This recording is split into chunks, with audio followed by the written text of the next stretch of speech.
One woman's struggle to overcome alcoholism helped plant the seeds for the Council on Alcoholism and Drug Abuse.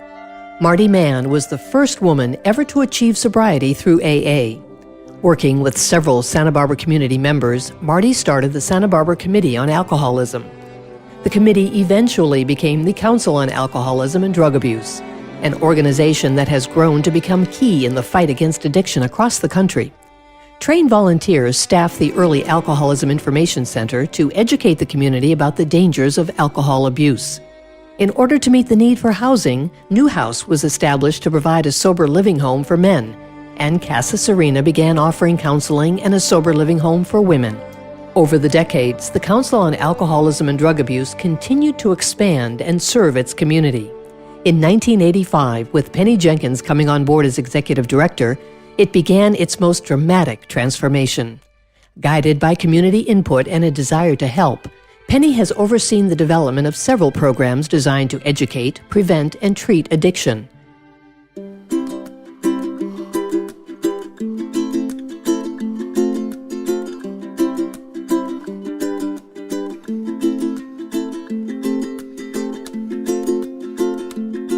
Fighting Back is a community collaboration whose purpose is to substantially reduce alcoholism and drug abuse through prevention, intervention, treatment, and aftercare by eliminating gaps and overlap and linking all the different programs together to provide services to prevent and treat alcoholism and drug abuse.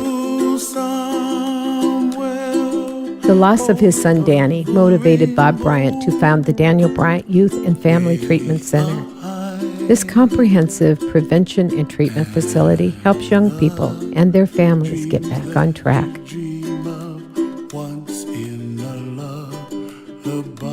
The program's goal is to keep kids in school, to build their self-esteem, keep them out of gangs and away from drugs. But I think most importantly, to give them a friendship and that one-on-one interaction with an adult, a mentor. The community is going to benefit tremendously. With mentors' involvement in their lives, the community gets kids that grow up to be adults that are more responsible, that feel better about themselves, and are more apt to not get in trouble and be more creative with their lives.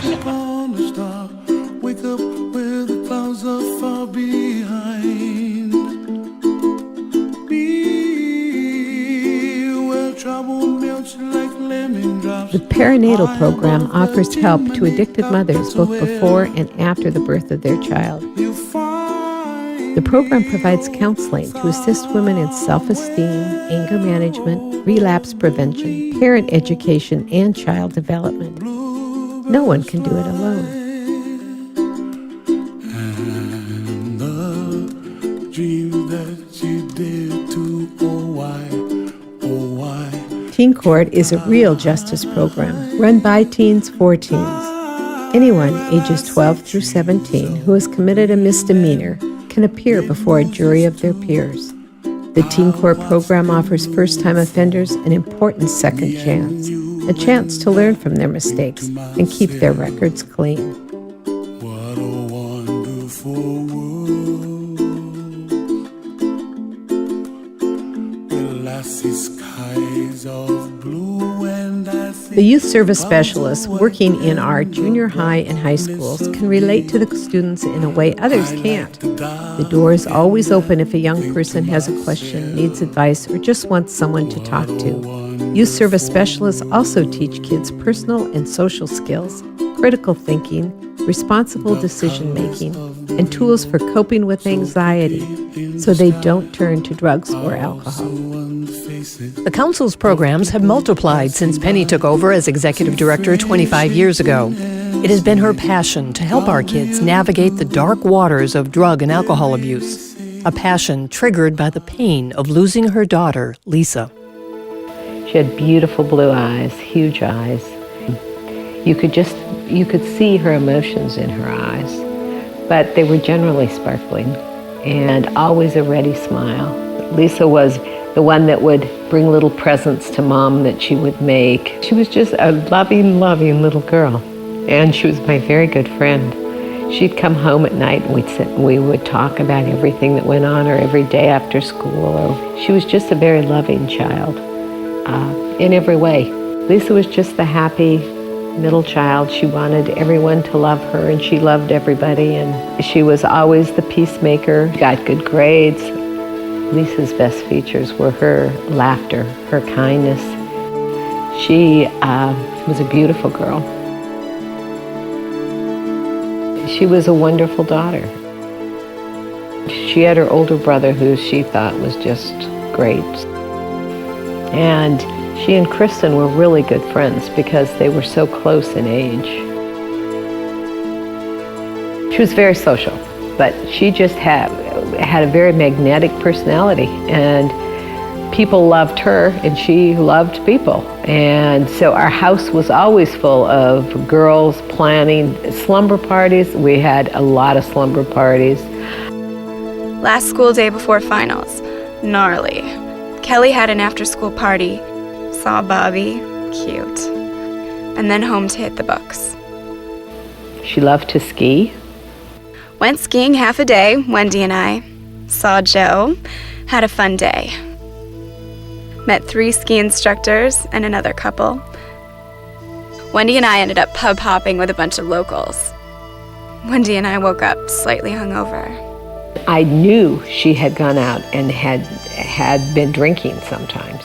I never thought of it as something that could become an addiction.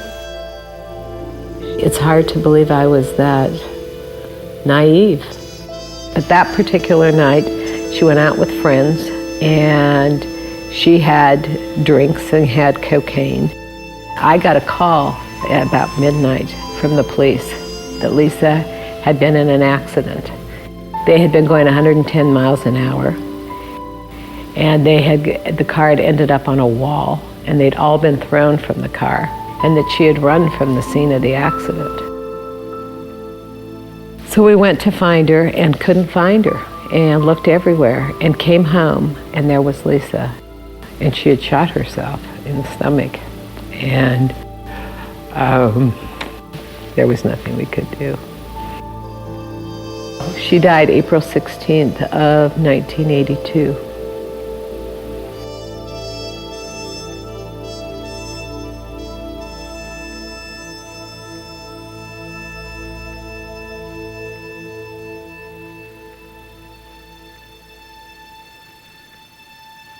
You blame yourself, thinking, why was she so unhappy that she didn't want to live? I like to think I've helped some other kids keep from doing what she did. When I came, the council had 8 employees.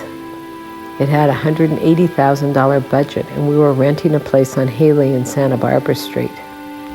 We had, 6 programs. We now have 20 programs.